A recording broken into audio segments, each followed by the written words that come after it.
Oye, país, buenas noches, oye, país, yo soy Rudy González, gracias por su compañía en esta hora. Llegamos a la última semana del mes de octubre, la primera semana del mes de noviembre, mes número 11 del año, mes en que la gente está pendiente ya del Black Friday. Los comercios en República Dominicana y en muchas partes comienzan a hacer especiales previo Black Friday, que se ha convertido en una fecha de venta de una gama muy amplia de artículos, principalmente artículos del hogar. Ya por todos los Estados Unidos es una tradición. En República Dominicana se ha convertido en una tradición. Y es un mes de mucho movimiento. El Black Friday es el cuarto viernes de noviembre, que el cuarto viernes de noviembre corresponde este año, déjeme ver, 0 mata 0, noviembre, el cuarto viernes de noviembre es el 24 de noviembre, porque es el día siguiente del Día de Acción de Gracias. El Día de Acción de Gracias de este año 2023 es el 23 de noviembre. Jueves 23 de noviembre, entonces el viernes al día siguiente es el Black Friday, y después del Black Friday viene entonces el lunes 27, que ahora lo ha cogido con llamarle el Silver Monday. O sea, es un día también de ventas, pero prácticamente de asuntos de tecnología, principalmente asuntos de tecnología. El Black Friday es un mes que mueve mucho dinero en República Dominicana, porque la gente que está esperando recibir el doble sueldo, por ejemplo, el doble sueldo que es en la primera quincena del mes de diciembre, tradicionalmente, como ahora la gente tiene su tarjeta de crédito, es así, y da un tarjetazo a final de noviembre para el Black Friday, donde hay muy buenos especiales, y consigue hacer compras con buenos especiales a buenos precios, y como es con su tarjeta de crédito, estará disponible para pagar cuando reciba los chelitos, que se lo ponen en su tarjeta también, los chelitos del doble sueldo y algunos bonos y alguna borona que cae por ahí, y lo pagan en diciembre. O sea, aprovechan, no tienen que esperar recibir el dinero para ir a comprar ese artículo que han ido pensando, viendo, chequeando a lo largo del año y que anhelan tener a lo largo del año. Así funciona. Entonces, con los pre-Black Friday, también con buenos especiales, esto del día 10, 12 de noviembre, comienzan todos esos especiales para desembocar en el Black Friday, que ya le dije va a ser el 25 del mes de noviembre, y después incluso muchos comercios lo extienden una semana más, post Black Friday, con quizás algunos descuentos un poquito menos, o con cosas que sobraron de los descuentos ya establecidos, de todo esto. O sea, es un mes interesante, y mueve mucho dinero, igual que el mes de diciembre, cuando circulan 40, 50 mil millones de pesos entre el sueldo, el doble sueldo, las regalías especiales. Hay lugares donde dan un sueldo hasta 14, las regalías especiales, bonos. Muchas empresas que dan sus bonificaciones, en vez de dejarlo para el año próximo, lo dan conjuntamente en la Navidad, en la época de la Navidad, para que la gente pueda reunir unos chelitos y eso le permite hacer compras más importantes que tienen acumuladas o que tienen pensadas a final de año. Así es. La celebración de las fiestas, gente que viaja, los regalos, todo este tipo de cosas que pasa con la Navidad. Que ya desde que entra el mes de diciembre y arrancan los villancicos en la radio, los programas musicales relativos a la Navidad en la televisión, las publicaciones de los especiales, las luces que se van viendo, que van colocando en edificios públicos y privados, en las calles, que van dando este adorno, este ambiente de Navidad. Entonces ya se configura todo esto que se llama la Navidad. Lo que sigue dando agua que beber es el tema del dengue. Los reportajes de los medios de comunicación, los periódicos escritos, los principales periódicos, las principales cadenas de la televisión, de noticiarios, están reflejando diariamente que las emergencias, que los hospitales, que los consultorios continúan, públicos y privados, continúan atestados de personas con manifestaciones de dengue. Con manifestaciones de dengue. Entonces, hay mucha tensión en esto y hay casos, se van publicando casos de personas fallecidas. El ministerio dice que no, que hasta que no se compruebe que realmente falleció por dengue, no se puede dar por seguro que es dengue, pero es dengue. Y entonces, esto continúa. La gente sigue alarmada con el tema del dengue, pero esto es parte y parte. El Estado tiene la obligación de tomar medidas, pero también la gente está en la obligación de protegerse como sociedad, como nación, como familia, como conglomerado, como vecindario. La gente tiene también que buscar sus vías de defensa, evitar los mosquitos dentro de lo posible, fumigar si le es posible, evitar los reservorios con agua para que no se reproduzcan los mosquitos, que ese es el principal consejo que se da porque es la fuente primaria de donde parte la infección. Entonces, pues mientras esto ocurre, entonces hay una guerrita, porque no cabe duda de que la autoridad de salud ha sido parca en la información relacionada con el tema del dengue. Y además de haber sido parca, hasta que el presidente, y yo repito la frase, dio un manotazo en la mesa y conformó un gabinete y dijo, no, lo que se está quejando la gente es de que hay dengue. No me vengan ustedes a decir que estamos en una meseta y que esto está bajando. Hay dengue y hay problemas y hay que enfrentarlo. Porque la gente se está quejando y se está quejando porque realmente los hospitales están llenos de pacientes. Entonces se pusieron en alerta y ahora andan haciendo periplos en todos los medios de comunicación, en la radio, en la televisión principalmente, y aparecen hasta en la sopa, explicando y diciendo que sí, que el dengue es esto, que el dengue es aquello, pero sin querer incluso admitir que estamos en un problema. Bueno, pues si lo admiten o no lo admiten, allá ellos. La verdad es que deben dar la voz de alarma, de alerta de lo que está ocurriendo. Pero en esto hay algunos que también se le va la boca eventualmente, entonces en acusaciones, y por ejemplo el director del Servicio Nacional de Salud ha dicho algo como que ha recibido informes el Sistema Nacional de Salud Pública de que en las clínicas privadas no están aceptando a personas que vayan enfermos de dengue para ser internados y lo están rebotando a los hospitales y por eso los hospitales están abarrotados. Entonces el de la ANDECLIP le devolvió el doctor Mena, que es un hombre de armas a tomar, de boca, no se le queda callado a nadie, le rebotó la pelota y le dijo 4 o 5 cosas y dijo que lo que está pasando es que se está ocultando y que hay una complicidad del gobierno inexplicable, de la autoridad médica inexplicable, de tratar de ocultar lo que está ocurriendo. Entonces hay un dime y direte en esta situación. Un dime y direte que no lleva a ninguna solución y asegura el doctor Mena que los enfermos que se reciben con dengue son hospitalizados dentro de las posibilidades de cupo y de asistencia que tiene cada centro médico privado. Hay unos más grandes que otros, hay otros que tienen sala disponible, que tienen médicos en su plantilla, con consultas que atienden casos de neumólogos, asuntos virales y todo esto. Entonces ellos se defienden y los otros acusan.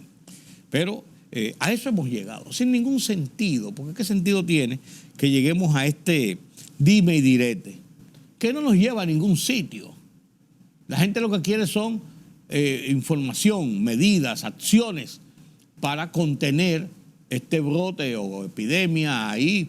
Yo oí a la doctora, ¿cómo se llama, caramba? De la Asociación Dominicana de Infectología o de Pediatría, de Infectología, que decía que es una epidemia y algunas otras gente hablan de un brote otros hablan de una epidemia, le dan las connotaciones que yo médicamente no conozco y no sé, y lo confieso, hasta qué punto se le llama brote, hasta qué punto se le llama incidencia, hasta qué punto se le llama epidemia, no sé. La verdad es que tenemos mucho dengue en República Dominicana. Y sigue lloviendo, está lloviendo. En gran parte del país ha estado lloviendo todo el fin de semana y esta semana. Y hay vaguadas y todavía estamos en pleno otoño. Y la temporada ciclónica está abierta hasta el 30 de noviembre, lo que abre las posibilidades de recibir tormentas y ondas tropicales, y mal tiempo, y zonas nubosas, y frente frío, como usted quiera llamarlo, pero que llueve, que es lo importante.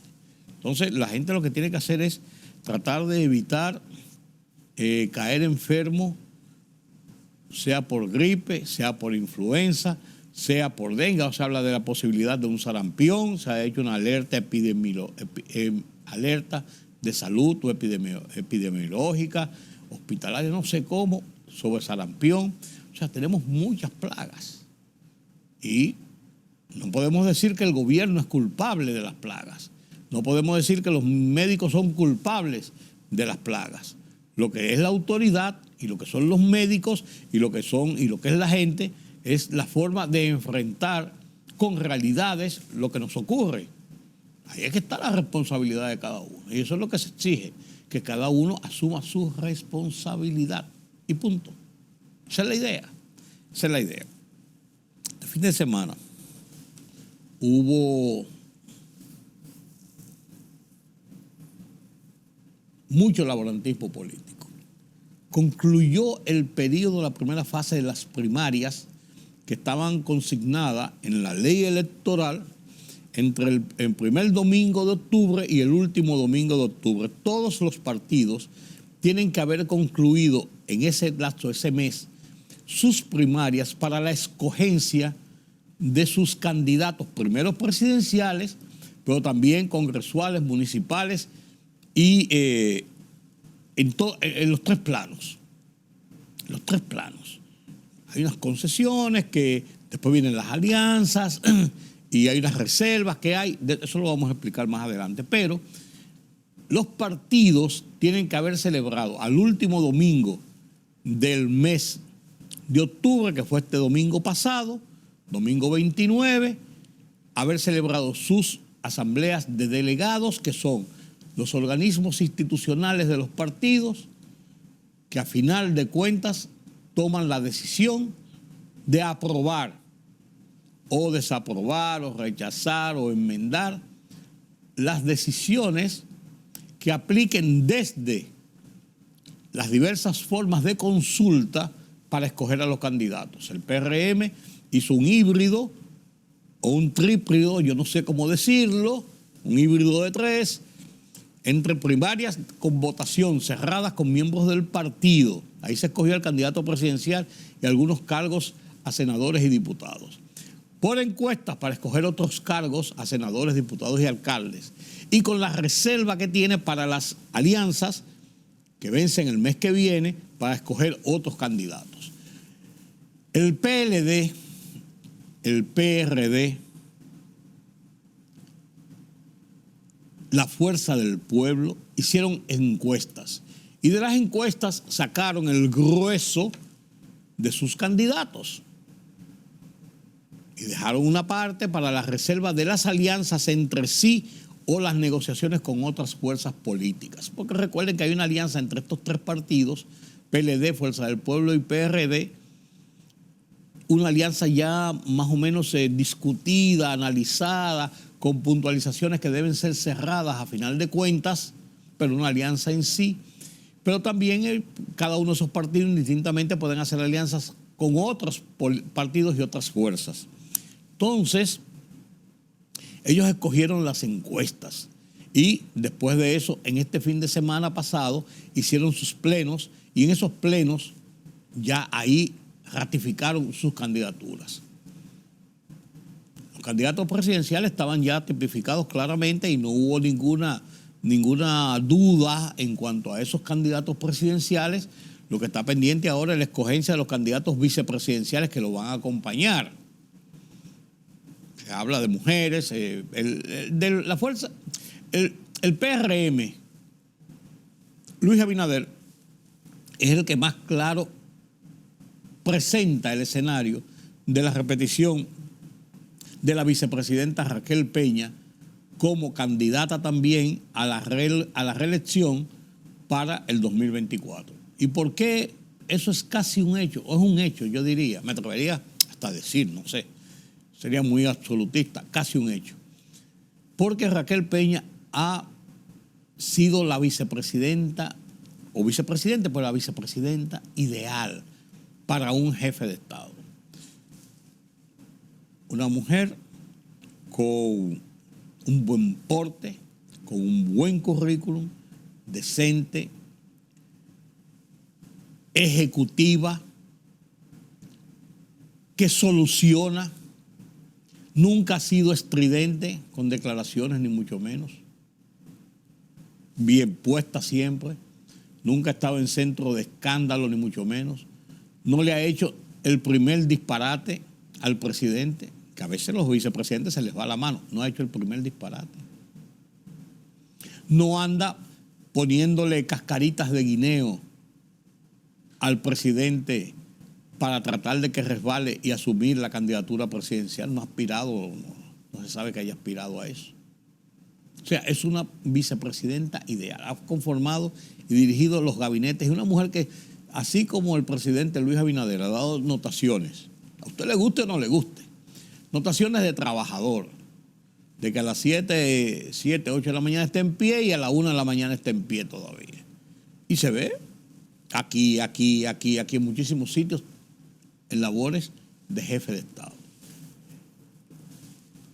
Y ella ha hecho lo propio. Usted la ve en cualquier sitio. Usted la puede ver hoy en Dajabón y mañana en Miches o Nisibón. Y pasado mañana en Montecristi, inaugurando una cosa, cortando una cinta, haciendo algo en unas reuniones, en las reuniones de Estado incluso. Cuando el presidente ha estado fuera, ha dirigido las reuniones de gabinete, las reuniones del tema de la seguridad social, que es algo que se ha atribuido al propio presidente. O sea, una serie de acciones que incluso ella ha manejado en nombre del presidente como su segundo, sin ningún tipo de problemas. Entonces ella se tipifica como la segura compañera de fórmula del presidente Luis Abinader para la repostulación, la repostulación ya para la reelección. En el PLD no se sabe. Y en el partido Fuerza del Pueblo tampoco. Miguel tampoco ha anunciado, porque los partidos, aunque tienen una alianza y un acuerdo previo, cada uno va a llevar sus candidatos en esa alianza de oposición, cada uno va a llevar sus candidatos. Y después de sus candidatos, si hay una segunda vuelta, si hubiera una segunda vuelta, el que quede con mayor posición recibiría el apoyo de los otros partidos que conforman esa alianza. Eso es lo que se ha acordado en principio. Pues bien, tenemos entonces que los candidatos están electos. El día 10 de noviembre deben informarse a la Junta Central Electoral las alianzas y los candidatos de reservas de diferentes estamentos del plano municipal y del plano congresual. Y debe quedar ya limpio y establecido quiénes son los candidatos que van a competir. Tenemos 9 candidatos presidenciales, así como usted lo oye, 9 candidatos. Luis Abinader, Abel Martínez, Leonel Fernández, Miguel Vargas Maldonado, Virginia Antares de Opción Democrática, tenemos a María Teresa Cabrera del Frente Amplio y tenemos entonces también a Fulgencio Severino, tenemos a Carlos Peña y tenemos también a Roque Espaillat. Todos esos son candidatos presidenciales, candidatos de los 4 partidos grandes del sistema, los 4 grandes, o sea, que tienen acumulados más de un 5% de la votación en las últimas elecciones y se tipifican como partidos grandes: PRM, Fuerza del Pueblo, PLD, PRD. Sus candidatos eran conocidos. Hay otros candidatos que también están en en la pelea, por así decirlo. Virginia Antares, de Opción Democrática, ese es el partido de Minú. María Teresa Cabrera, por el Frente Amplio. Y le siguen también Fulgencio Severino, Carlos Peña y Roque Espaillat, por sus partidos, por sus movimientos aprobados por la Junta. Este es el escenario político. Yo quiero referirme así brevemente, porque tengo tanta vergüenza ajena que quiero hacerlo hasta brevemente. Lo ocurrido en la zona colonial el sábado pasado fin de semana. Con el tema de que estaban celebrando Halloween, que había varias fiestas populares en las calles, principalmente en el entorno del Parque Duarte, el Parquecito Duarte que está en la calle Duarte, esquina Padre Villini, frente al convento de los dominicos, frente a la biblioteca pública, una zona residencial de gente, vive mucha gente ahí en el parque, se dan citas y han habido muchos escándalos de lo que pasa en ese parque los fines de semana. Se ha hablado de que es un sitio donde van muchas personas gay, lesbianas, gente que, bueno, que usan drogas. Se ha dicho de todo en eso. Pero este fin de semana pasado, sábado en la noche, un influencer, señores, yo que he hablado tanto de esos influencers, y en lo que están influenciando a nuestros muchachos, en lo que están influenciando a la gente, a la sociedad dominicana. Porque hay personas que son realmente coach e influencers para el bien. Pero hay un grupito de desagradables, para no decirle otra cosa, diciendo malas palabras y promocionando todo lo indebido, todo lo que es asqueante, todo lo que es inapropiado para el desarrollo sano de una sociedad.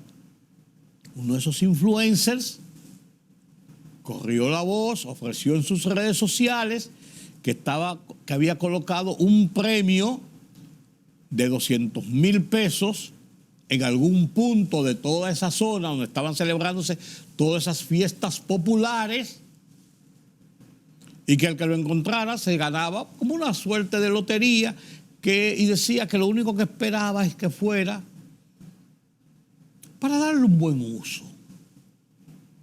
Y cuando se anunció todo esto, se armó un hecatombe de gente que se treparon por balcones, que entraron a casas, que rompieron vidrios de vehículos, causaron un desorden mayúsculo en la zona colonial, una zona frecuentada por muchos turistas, donde vive mucha gente, donde muchas personas bajan los fines de semana precisamente a disfrutar de restaurantes, de caminar por las calles de nuestra zona colonial, en reparación como por quinta vez, pero bueno.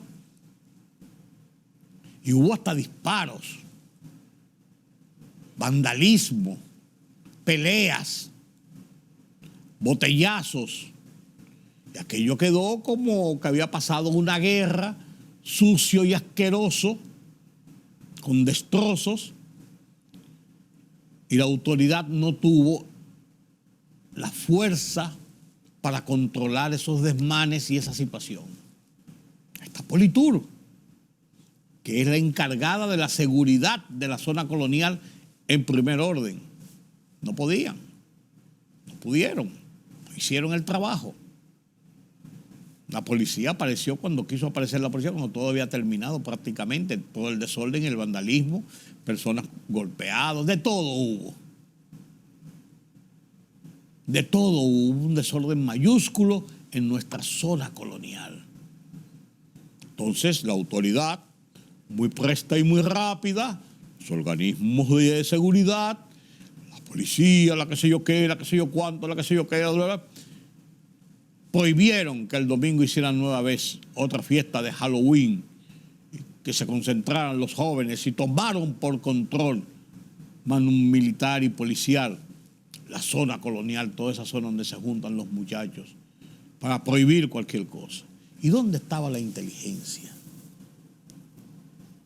¿Dónde estaban los organismos que detectan lo que puede pasar? ¿Dónde estaba la seguridad que hay que establecer y brindar por razones de protección de los mismos que están ahí, pero también de la gente que vive ahí, de la gente que va de visita? ¿Dónde estaba la autoridad? Mucha chulería, muchas cosas, muchas palabritas bonitas. Nos parecen a la gente del tema del tránsito. Muchas palabritas bonitas, muchas cosas. Y efectividad cero. Cero. Algo que desdice mucho realmente de lo que debe ser, de lo que uno espera que sea y de lo que debe ser una buena acción de prevención y de garantías y de seguridad. Me voy a permitir, sobre ese tema, porque me lo encontré tan ajustado y tan bien, compartir con ustedes el editorial del Listín Diario de este lunes, que se llama El desmadre de la gleba. Mejor título no podía tener Miguel Franjul. El desmadre de la gleba. Vamos a oírlo en la voz del director del Listín Diario, Miguel Franjul.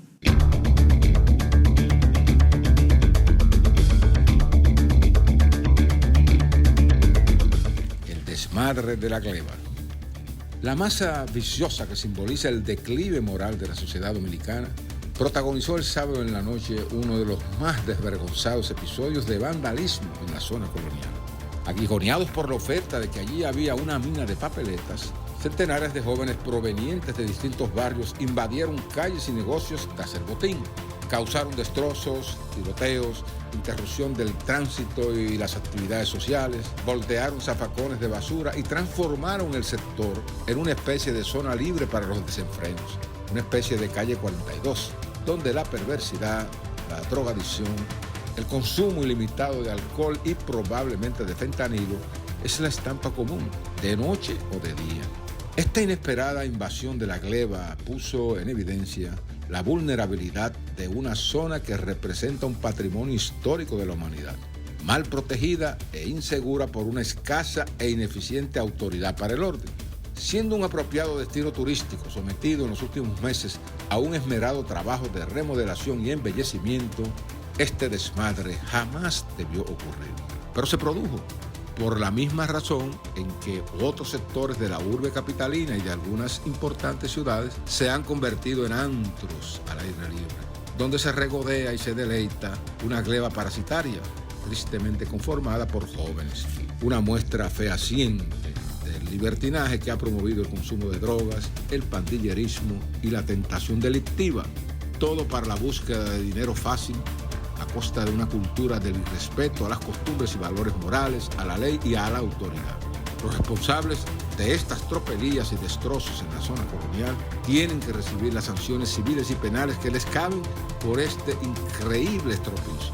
Y a partir de esta amarga y bochornosa experiencia, la vigilancia y la seguridad tendrá que hacerse más estricta y eficiente para evitar que el esplendor y los atractivos de esta zona histórica y turística queden malogrados por culpa de unos cuantos buscavidas y viciosos que tratan de aposentarse en ella.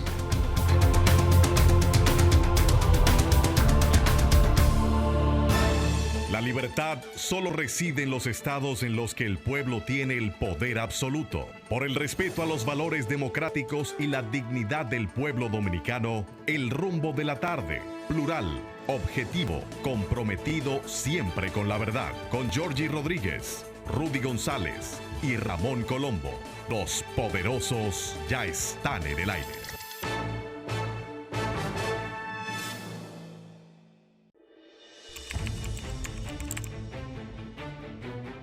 Periodismo de investigación, columnas, opinión, análisis, reportajes de fondo. Hora por hora, una completa plataforma multimedia. Periodismo con valor. Noticias horaporhora.com.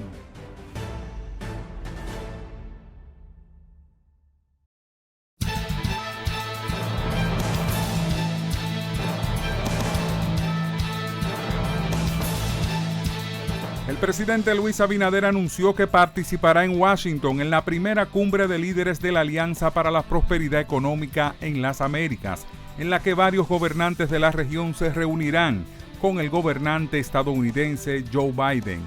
El primer mandatario informó que viajará este miércoles y regresará el viernes en respuesta a una invitación de Biden y apuntó que en el encuentro muy posiblemente se trate el tema de Haití, aunque consideró básicamente se discutirá sobre una serie de programas que presentará Estados Unidos a los países participantes en la reunión. La Junta de Aviación Civil informó que las operaciones aéreas de pasajeros y carga provenientes desde y hacia la República de Haití han sido restablecidas. La suspensión, mediante la resolución 191-2023 de fecha de 21 de septiembre, relativa a las operaciones aéreas de pasajeros y carga provenientes desde y hacia la República de Haití, por motivo al cierre de la frontera, quedaron formalmente restablecidas, establece la medida. El Pleno de la Junta Central Electoral dispuso mediante la resolución 74-2023 que los equipos que serán utilizados para la digitalización, escaneo y transmisión de los resultados en los colegios electorales para las elecciones municipales, congresuales y presidenciales de 2024 serán laptops y multifuncionales. Tras acoger el informe técnico de la Dirección de Informática sobre el estado de los equipos tipo escáner, marca Fujitsu N7100A, el cual fue presentado en la audiencia pública del pasado 16 de octubre de 2023 a las organizaciones políticas y sociedad en general. Se descarta el uso de estos escáneres para las elecciones de 2024 en virtud de que dichos equipos ya no reúnen las condiciones técnicas y de funcionalidad.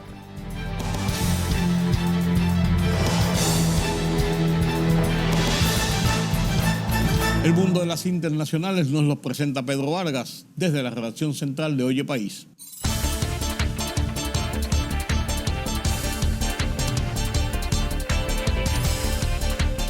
En Cisjordania y la Franja de Gaza se está desarrollando una catástrofe humanitaria de alcance bíblico, afirmó el representante permanente ruso ante la ONU, Vasily Nevencia, al intervenir en una sesión del Consejo de Seguridad del organismo.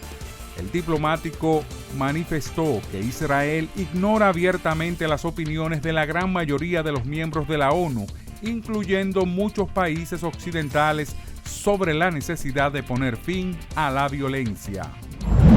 Israel no aceptará un alto al fuego en la Franja de Gaza, afirmó el primer ministro del país hebreo Benjamín Netanyahu, señalando que Tel Aviv no comenzó esta guerra, pero se enfrentará a las fuerzas de la barbarie hasta la victoria.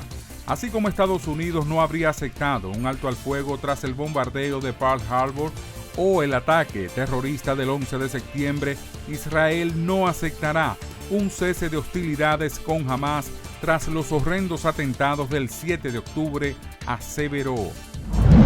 El ministro iraní de Exteriores Hossein Amir Abdollahian afirmó que el conflicto entre Israel y la milicia islamista palestina Hamas se está expandiendo gradualmente y llamó a utilizar las últimas oportunidades políticas para detener la guerra.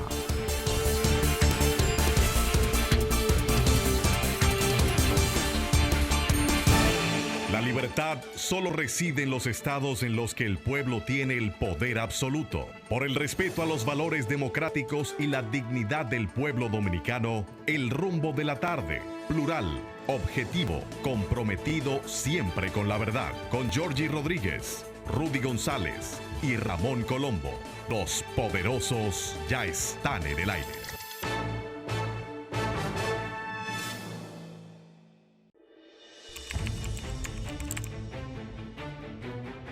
Periodismo de investigación, columnas, opinión, análisis, reportajes de fondo. Hora por hora, una completa plataforma multimedia. Periodismo con valor. Noticias horaporhora.com.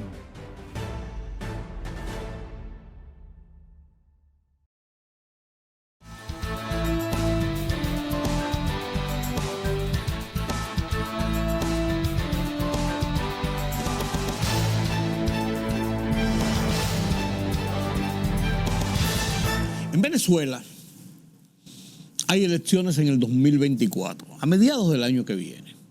Y lógicamente, el totalitarismo, la represión, el grupismo de los chavistas, ya de Nicolás Maduro, porque ya ha madurado un tiempo en un régimen de fuerza y despótico,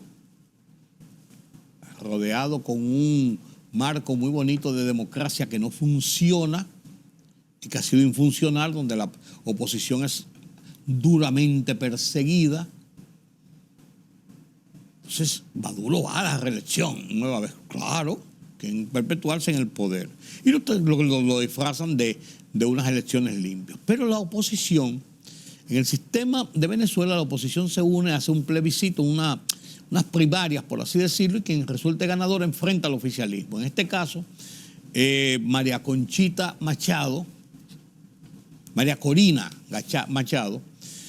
una exdiputada de oposición, una mujer aguerrida de armas a tomar, con un verbo incendiario y de queja y de protesta sin muchos temores, una mujer que le pesa el ruedo de la falda, fue escogida con el 93% de los votos para ser la representante de la oposición y enfrentar a Nicolás Maduro. Y, lógicamente, el oficialismo, viendo la peligrosidad de esta mujer para sus pretensiones de mantenerse en el poder, han comenzado una campaña pero agresiva tratando de denostar a María Corina Machado, a su vida política, a su vida personal, una campaña sucia y de persecución. Incluso ya le tenían un impedimento de participar en procesos electorales.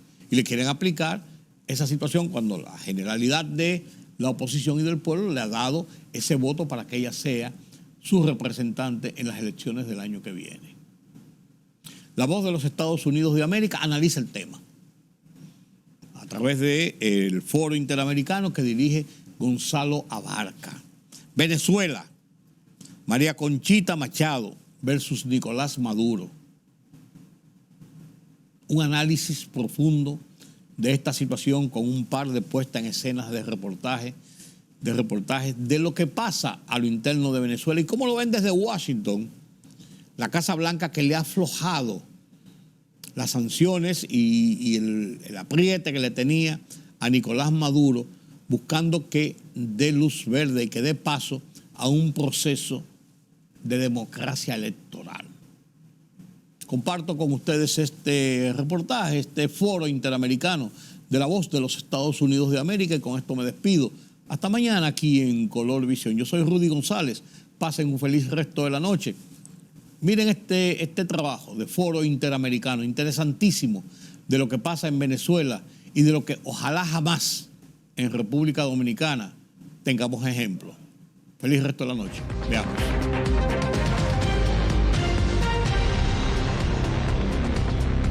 La oposición de Venezuela eligió por un amplio margen a María Corina Machado como su candidata para enfrentar al presidente Nicolás Maduro en las elecciones presidenciales de 2024, pese a estar inhabilitada para ejercer cargos públicos. Para darnos contexto del clima político en que se realizaron estas elecciones y el alivio de las sanciones estadounidenses a cambio de transparencia y democracia en Venezuela, me acompaña Adriana Núñez Rabascal desde Caracas, Venezuela, y Jorge Agobián desde la Casa Blanca. Bienvenidos ambos. Adriana, ¿qué ha dicho el gobierno del presidente Maduro sobre estas elecciones y cómo ha respondido Machado y la oposición? Bienvenida. Buenos días, ¿cómo están? Bueno, el gobierno de Venezuela ha insistido en llamar fraude esta contienda. Incluso la Fiscalía General de la Nación ha citado a declarar al vicepresidente y a la presidenta o al presidente de la Comisión Nacional de Primaria por 4 delitos, entre ellos legitimación de capitales, usurpación de funciones, porque dicen que inflaron las cifras de participación durante el día domingo. Mientras tanto, María Corina Machado, que recibió el 93% de los votos y que está inhabilitada para competir, dice que la ciudadanía la ha acompañado, que esos 2.500.000 personas que participaron en la contienda la habilitan para poder presentarse. Sin embargo, aún tiene en la Contraloría General de la Nación esta imposibilidad de inscribirse. ¿Qué hará? Es la pregunta que se le ha formulado durante toda esta semana y a la cual no ha respondido exactamente. ¿Tendrá plan B? Pues por ahora no se sabe. Escuchemos. El que planteé en este momento el término inhabilitación, lo que está diciendo es que no valió nada lo que pasó el domingo, es que desconoce lo que pasó el domingo. Y yo les digo a la gente que escucharla. Yo recibí un mandato y yo voy a cumplir el mandato de los venezolanos. Pero el gobierno no solo ha calificado como fraude la contienda y ha pedido judicializar a los organizadores, también ha manifestado que no se incorporarán otros actores a la negociación que sostiene con la oposición y que se reinició la semana pasada en Barbados. Pretende vender al mundo un megafraude, crónica de un megafraude anunciado. Quizás ellos en el mundo puedan engañar hacia el norte a alguien, pero lo que no pueden engañar al pueblo de Venezuela. En todo caso, aunque aún no han recibido la citación, los organizadores de la primaria dicen que comparecerán ante la Fiscalía porque, según dicen, todo se hizo preciso y transparente durante la contienda del pasado 22 de octubre. Ahora, Adriana, ¿tiene la oposición alguna ruta para enfrentar este panorama? Maduro hablando de crónica de un megafraude, por ejemplo. No hay hasta ahora lo que se conoce, al menos públicamente, como un plan B. ¿Qué va a pasar si el Ejecutivo decide impedir a María Corina Machado presentarse en elecciones? ¿Habrá un plan de sucesión? ¿Tendrá Machado una persona a su lado escogida para sucederla? O, por ejemplo, ¿se nombrará a otro de los 10 candidatos que participaron en la contienda del pasado 22 de octubre? Esa respuesta, al menos públicamente, no la hay. Muchísimas gracias, Adriana Núñez Rabascal, desde Caracas, Venezuela. Y bien, ahora vamos a pasar aquí a la Casa Blanca, Washington. Jorge Agobián ya se encuentra con nosotros. Jorge, el gobierno del presidente Joe Biden ha levantado temporalmente algunas sanciones que pesaban sobre Venezuela, condicionadas a la realización de elecciones transparentes y a que se rehabilite a María Corina Machado. Pero, tal como informó Adriana Núñez, ¿no? El gobierno de Maduro más bien acusa de fraude a la oposición por la primaria opositora. ¿Cuál es entonces la estrategia que estarían utilizando Biden y sus asesores, Jorge? Gonzalo, y hay que destacar que el gobierno del presidente Joe Biden dio hasta finales de noviembre al gobierno de Maduro para que, por un lado, permita la habilitación de todos los candidatos políticos, entre ellos María Corina Machado, y también la liberación de ciudadanos americanos detenidos injustamente en Venezuela. En este momento, según nos han dicho funcionarios de la administración del presidente Joe Biden, hay un debate amplio aquí en la Casa Blanca para destacar cuáles podrían ser las opciones, dada la respuesta del propio presidente de Venezuela, Nicolás Maduro, que ha acusado este proceso como un fraude y que no ha dado señales de que daría la posibilidad de habilitar a María Corina Machado. Varias opciones se están presentando aquí, según nos han dicho funcionarios de la administración. Entre ellas, un frente que va hacia impulsar o ahondar un poco más la negociación con la plataforma unitaria para ver si Maduro realmente cumple con estas condiciones del gobierno de Estados Unidos. Y por otro lado, hay quienes están pensando en puntos más específicos para revertir lo que ya anunciaron fue el alivio de sanciones, pero no están claros hasta este momento, según nos dicen las fuentes, cuáles serían esas hojas de rutas o cuáles serían esas opciones que estarían presentando en muy poco tiempo, a finales de noviembre. Yo creo que en cualquier negociación hay que entrar en compromisos y eso es el proceso de negociación. Lo fundamental aquí es, ¿tendrá éxito esto? No sabemos, pero el statu quo no estaba funcionando, estaba agravando la situación humanitaria del país, estaba catalizando la migración al salir. Hay que intentar algo nuevo, se debe medir paso por paso. Ahora, para analizar la situación política electoral de Venezuela y el levantamiento de sanciones por parte de Estados Unidos, me acompaña la doctora María Isabel Puerta, profesora de Valencia College en Orlando, Florida. Ella es directora de estudios venezolanos de esa universidad. También la doctora Leticia Calderón Chelios, politóloga, investigadora del Instituto Mora en México. Y acá en los estudios con nosotros, Antonio de la Cruz, analista político, ex directivo de PDVSA. Bienvenidos. Doctora Puerta, empiezo con usted. La victoria de Machado es sin duda, ¿no?, un triunfo para la oposición. Pero, en su opinión, ¿podrá María Corina Machado inscribirse como candidata en las presidenciales? Bueno, yo creo que ese es precisamente parte del reto que tiene como líder de la oposición, porque es indiscutible que es la líder de la oposición desde el punto de vista de la legitimidad que le ha dado el resultado del domingo.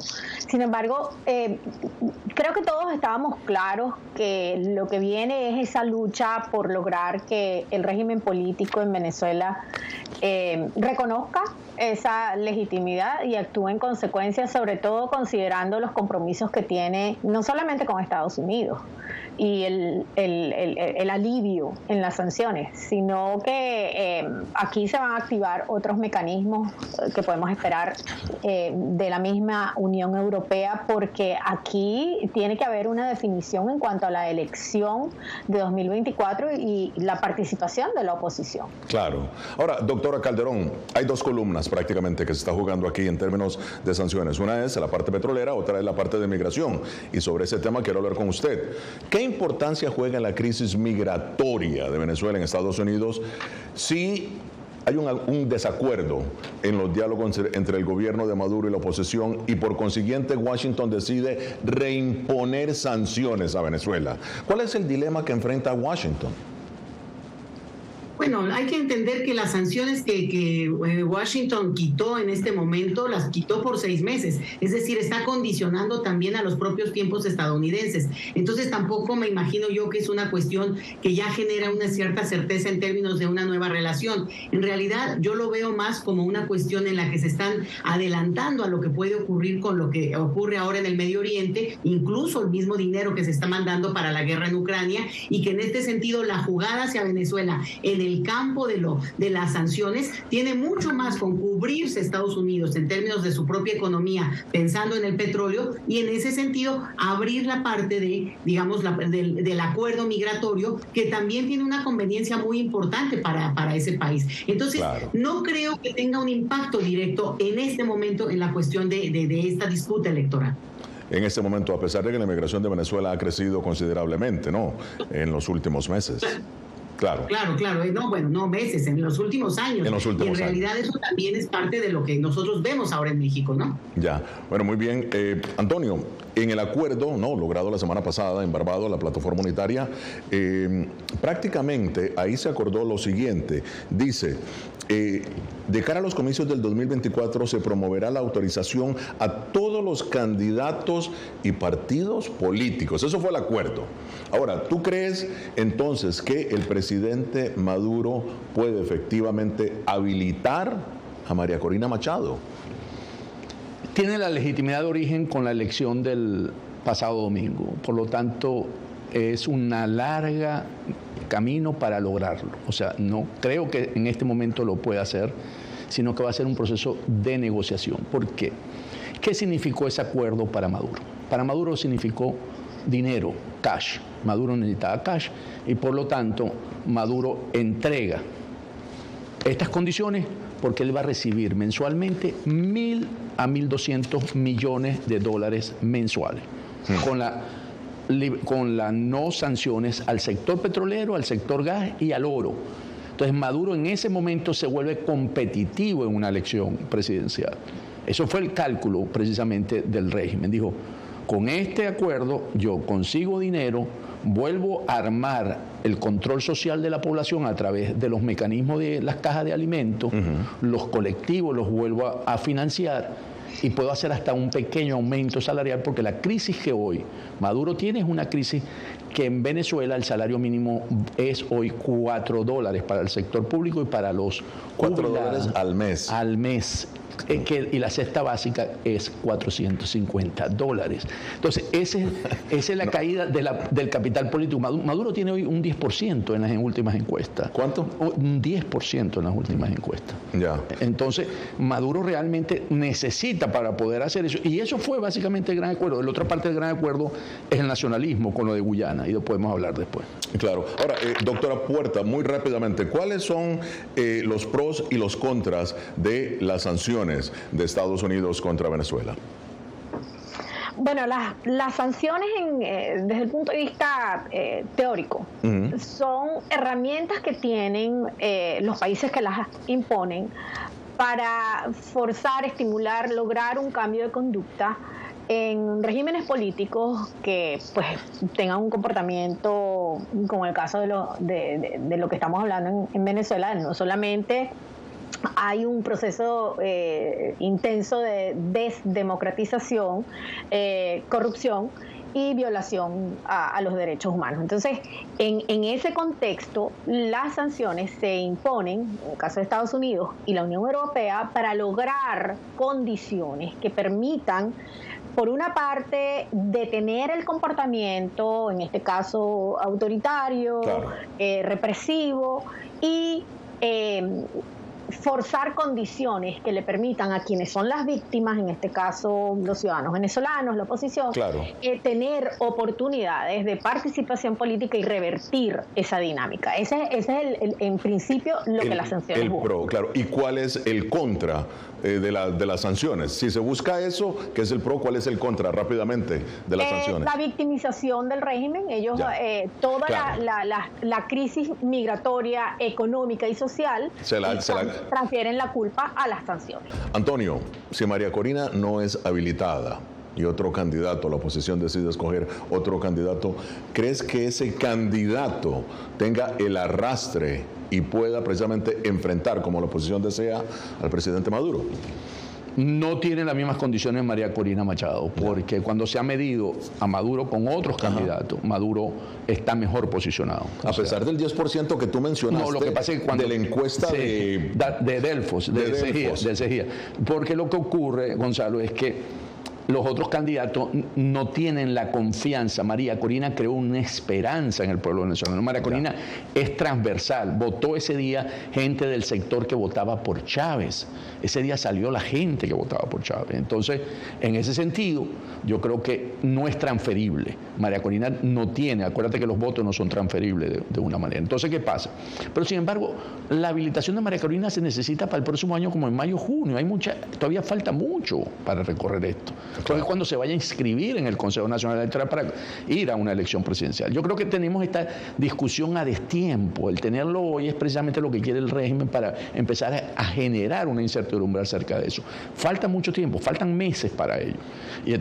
Y él necesita los ingresos de parte de las exportaciones petroleras, de gas y de oro. Entonces, aquí va a haber un juego político en estos meses que yo creo que al final la va a habilitar.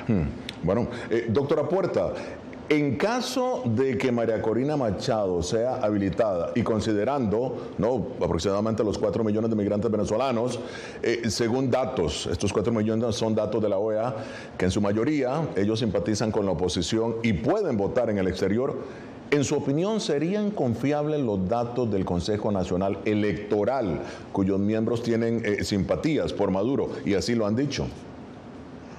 A mí me parece que el problema está primero en el acuerdo que se suscribió en parte.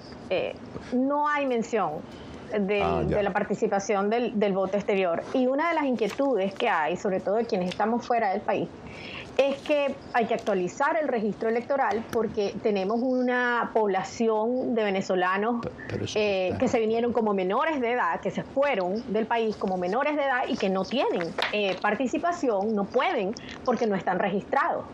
Pero en el caso de Estados Unidos, concretamente, donde tenemos una significativa población venezolana, ¿cómo sería ese proceso? No hay relaciones diplomáticas, inclusive, no solamente para efectos del registro, sino para el mismo proceso electoral, la participación.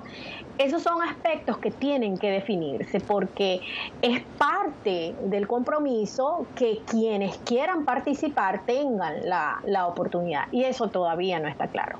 Ahora, muy bien. Doctora Calderón, el presidente Maduro dijo que desea establecer, y lo cito, literalmente, una nueva era de relaciones con Estados Unidos tras el anuncio del levantamiento de sanciones temporales. Considerando que el gobierno de Maduro se ha levantado de la mesa de negociación con la oposición en varias ocasiones, no solamente una, en varias ocasiones, ¿cree usted que en esta ocasión hay un verdadero interés por un acuerdo o podría ser una estrategia para ganar tiempo, como lo ha mencionado aquí precisamente Antonio de la Cruz?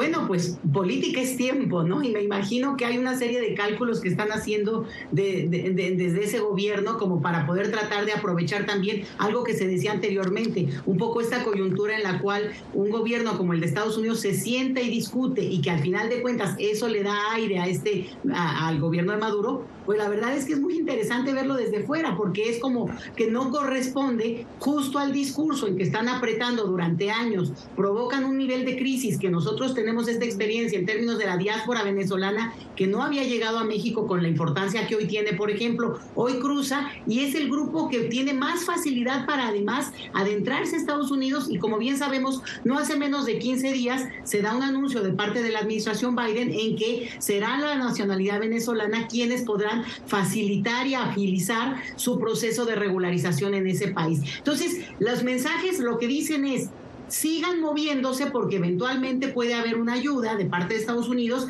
pero al mismo tiempo aprietan con sanciones que quitan. Entonces, en este juego también yo creo, y me imagino que lo tienen muy contemplado, no basta ver a los grupos de poder dentro de Venezuela, a los grupos que se disputan el poder, sino entender el juego que también tiene Washington y los intereses supranacionales. Y yo insisto, la geopolítica internacional es central para entender también el tipo de sanciones que se quitan y se ponen a contentillo de los intereses económicos estadounidenses.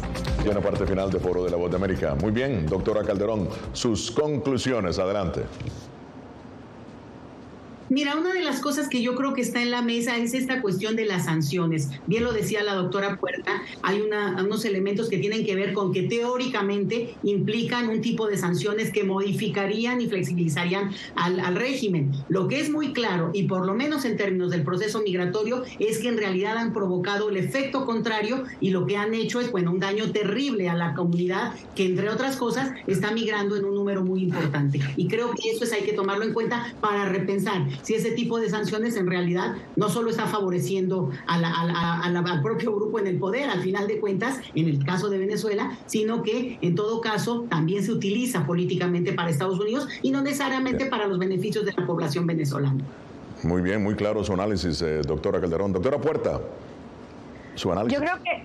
Yo creo que en el caso del resultado de la consulta, de la elección primaria, hay una diferencia enorme entre una candidata de la oposición con legitimidad, si el gobierno no quiere reconocer el proceso electoral de la oposición, mientras que Maduro es un gobernante que carece de legitimidad. Entonces, allí es donde la oposición tiene que aprovechar esta coyuntura, no solamente para posicionarse desde el punto de vista de su músculo electoral, maquinaria, construirla, consolidarla, sino la movilización política de un país, de una sociedad que estaba de alguna manera exhibiendo condiciones o una suerte de frustración y que ha encontrado nuevamente, hay una reconciliación con el liderazgo político. Bueno, muy bien. Antonio, tus comentarios, tú que eres el especialista en sanciones y petróleo. ¿Qué ocurre? Las sanciones hay que verlas que sí han funcionado. ¿Por qué? Porque no tendríamos hoy la primaria si no hubiésemos tenido sanciones. Las sanciones permitieron, al flexibilizarla, o sea, al decirle que ellos aceptaran que hubiera una primaria, ¿verdad? Y aceptaron una serie de condiciones en la parte política, registro electoral, revisarlo, ¿verdad? No pueden ser perseguidos durante la campaña electoral. Eso se debe precisamente porque es el carrot and the stick, ¿verdad? La zanahoria y el palo. Entonces le estás diciendo, te estoy dando la zanahoria, te estoy dando dinero, pero si no le hubieras dado el palo, no hubiese obtenido esas condiciones. Entonces, creo que sí ha habido un efecto en términos de la migración, pero no directamente de las sanciones. Por eso ha estado demostrado por muchos estudios. Ha sido básicamente por la política que ha tenido el régimen de Maduro en términos del concepto del socialismo del siglo XXI, en la que destruyeron la economía. La economía perdió su capacidad de 75% de lo que era el Producto Interno Bruto con respecto a 2013. O sea, ese es como que un cuerpo de 100 kilos pierde 75 kilos. O sea, ellos destruyeron el aparato productivo de Venezuela con sus políticas. Entonces, claro, la gente no tenía escapatoria y consiguió venir a Estados Unidos como última instancia porque primero se iban al sur. Hoy pasan el Dairén. Bueno, muchísimas gracias a Leticia Calderón, a la doctora María Isabel Puerta y al licenciado Antonio de la Cruz. Llegamos hacia el final de esta edición de Foro de la Voz de América. Nos vemos la próxima semana desde Washington. Les habló Gonzalo Abarca.